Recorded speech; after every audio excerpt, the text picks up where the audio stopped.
And I think the best explanation that I got when he were talking about it, it basically takes that mask of the BVM or your CPR mask and brings it directly onto the airway.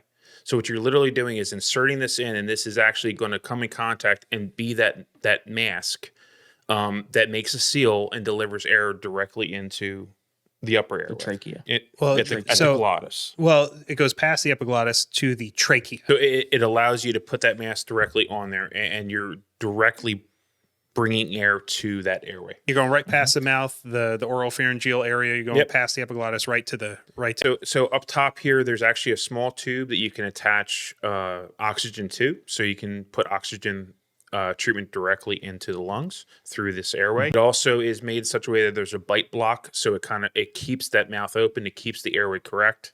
Also, what comes with this here, at least this one, it has a strap. So you would strap this around the back of the head, basically holding that airway in place.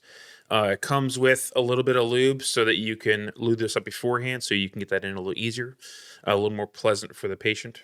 Well, it's and that is the prescribed insertion method. If you're using any types of tools like this, you want to make sure that you're going by what the actual like methodology is for, Correct. And that does require lubrication. How do you know which size to use? By weight.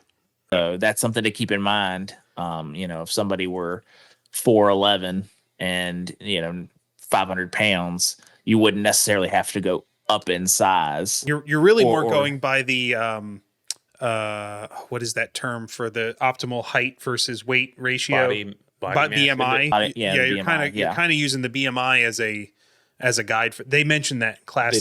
So this is widely used, and hopefully PA will decide that they will allow us to be able to use them in the field.